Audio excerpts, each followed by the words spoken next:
Electric infrared চুলার কাজটা কেন ভেঙে যায়, কী কারণে ভেঙে যায়, কিংবা কতটুকু ওজন এই চুলাটা নিতে পারে, কিংবা এর পিছনের যে একটা ফ্যান থাকে সেটা পরিষ্কার করা জরুরি কিনা, সেসব বিষয় নিয়ে আজকের ভিডিওতে আমি আলোচনা করব। ইলেকট্রিক ইনফ্রারেড চুলাটা আমি কত টাকা দিয়ে নিয়েছি আর কত টাকা বিদ্যুৎ বিল আসে সব কিছুই বলে দিব। আসসালামু আলাইকুম। তো আমি এই চুলাটা নিয়েছি বেশ কয়েকদিন আগে। এছাড়াও আমার আরেকটি চুলা ছিল, সেটা আমি প্রায় 5 বছর ইউজ করছি কোনো রকম সার্ভিসিং ছাড়া। তো সেই কাজটা ভেঙে যাওয়ার পর চুলাটা নষ্ট হয়ে গেছে, তো এখন এটা নিয়েছি।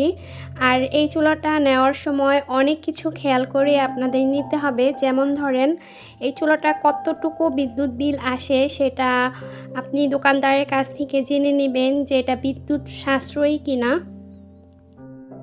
আমার এই চুলাটা যখন আমি কিনছি তখন এর প্যাকেটের গায়ে লেখা ছিল এটা 60% বিদ্যুৎ সাশ্রয়ী। আপনারা যখন এই রকম চুলা কিনবেন তখন এই জিনিসটা বিশেষভাবে খেয়াল করবেন যে এটা কতটুকু বিদ্যুৎ সাশ্রয়ী, তার উপর কিন্তু আপনার কারেন্ট বিলটা ডিপেন্ডেড করবে। আর একটা কথা, যে যখন চুলাটা কিনতে যাবেন কাজটা কি লো নাকি হাই, মানে মোটা নাকি চিকন, সেটা অনেক ভালোভাবে খেয়াল করবেন। এতে করে কিন্তু চুলাটা খুব তাড়াতাড়ি পেটে যায় না। আপনারা যদি একটু মোটা কাজ দেখে একটু দাম বেশি দিয়ে চুলাটা কিনে থাকেন তাহলে দেখবেন এই চুলাটা তাড়াতাড়ি নষ্ট হবে না। আমি এই চুলাটা কিনছি 4000 টাকা দিয়ে। তো বাজারে কিন্তু এক এক ধরনের চুলার এক এক দাম, কোনোটা 4200, 4500, আবার কোনোটা 3800 টাকাও আছে। তো 3800 টাকা থেকে 4500 টাকার মধ্যে আপনারা বিভিন্ন কোম্পানির বিভিন্ন ব্র্যান্ডের চুলা পেয়ে যাবেন। রান্না করার পরপরই চুলাটা কিন্তু অনেক বেশি গরম থাকে, আর এই গরম অবস্থায় কেউ যদি চুলাটা একটা ভেজা কাপড় দিয়ে পরিষ্কার করতে যান তাহলে কিন্তু এইরকম দুর্ঘটনা ঘটতে পারে। এই তো আমার আগের চুলাটা কি বাজেভাবে এটা ভেঙে গেছে দেখেন। তো এটা অতিরিক্ত হিট হওয়ার কারণে কিন্তু আমার চুলাটা ভেঙে গেছিলো, আর এটার বয়স প্রায় 5 বছরের মতনই হয়েছিল। অনেক দিন আমি ইউজ করছি আর সব ধরনের রান্না আমি করতাম, তো এটাতেও কিন্তু বিদ্যুৎ বিল কম আসতো। আমরা যখন চুলাটা অন করি তখন কিন্তু এই চুলার হিটটা পুরোপুরিভাবে থাকে, আর গ্লাসটা কিন্তু তখন অনেক বেশি পাতলা থাকে। এরকম পাতলা না যে আপনি টোকা দিলেই ভেঙে যাবে, দেখা যাচ্ছে অনেকটাই পাতলা থাকে যখন পুরো হিটে থাকে। তখন যদি আপনারা যে কোনো একটা পাত্র মানে অনেক জোরে বসান, কিংবা একটা ভেজা পাত্র আপনি বসিয়ে দিলেন, তখন কিন্তু এই গ্লাসটা ফেটে যাওয়ার সম্ভাবনা থাকে। আপনি যখনই রান্না করবেন, যে কোনো পাত্র বসাবেন, সেটা নিচ থেকে ভালো করে শুকনো কাপড় দিয়ে মুছে তারপর চুলায় আস্তে করে বসানো লাগে। দেখা যাচ্ছে আপনি জোরে একটা জিনিস রাখলে চুলাটা যখন হিটে থাকে তখন কাজটা ফেটে যাওয়ার সম্ভাবনা থাকে। এই তো এটা আমার বর্তমান রানিং চুলা। এটা প্রেস্টিজ কোম্পানির চুলা, আর এই কোম্পানির চুলাটা অনেক বেশি ভালো হয়ে থাকে। এর যে উপরের কাজটা সেটা কিন্তু অনেকটাই মোটা, আর এটা 60% বিদ্যুৎ সাশ্রয়ী। তো এখানে অনেকগুলোই ফাংশন আছে, যেটা আপনি ব্যবহার করতে চান সেটাই করতে পারবেন। তো আমি সবসময় হটপট যে ফাংশনটা আছে ওটাতেই সব কিছু রান্না করি। এখানে চাইলে আপনি বিভিন্ন ফাংশন আপনি ইউজ করতে পারবেন।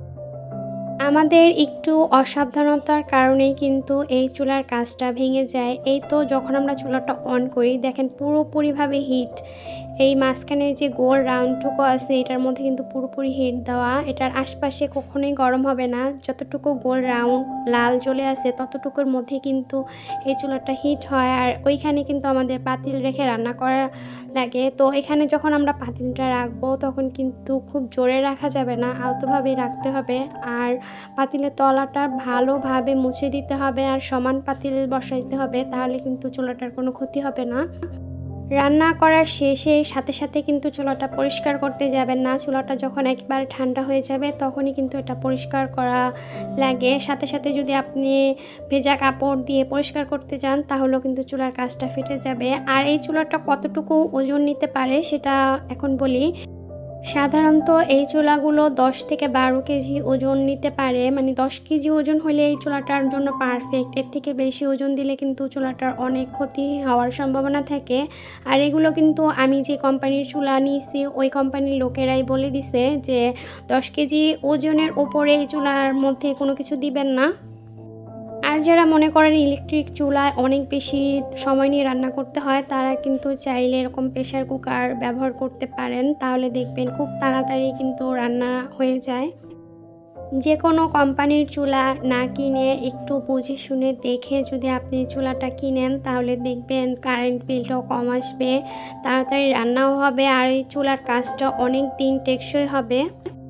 রান্নার সময় সবসময় সমান যে তলানিগুলো থাকে ওগুলোর মধ্যে রান্না করবেন, তাহলে দেখবেন খুব দ্রুত রান্না হয়ে গেছে।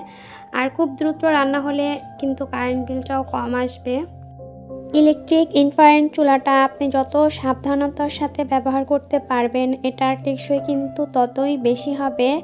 আর এই চুলাটার পিছন সাইডে দেখবেন একটা ফ্যান আছে। কিছুদিন পর পর কিন্তু এই ফ্যানটা একটা পুরনো ব্রাশের সাহায্যে পরিষ্কার করে নেবেন। এই ফ্যানটা পরিষ্কার করা অনেক বেশি জরুরি। সবসময় খেয়াল রাখবেন চুলাটা যেন অতিরিক্ত ময়লা বেশি না হয়ে যায়। এখানে এই ফ্যানটা পরিষ্কার করার জন্য আমাদের যে পুরনো ব্রাশগুলো থাকে, দাঁতের ব্রাশ, এগুলো দিয়ে কিন্তু খুব সহজে পরিষ্কার করে নিতে পারেন। আমার এই চুলাটার দাম 4000 টাকা নিচ্ছে, আর এই চুলার বিদ্যুৎ বিল 300 থেকে 400 টাকার মধ্যেই আসে। তো আজকের ভিডিওটা এই পর্যন্তই।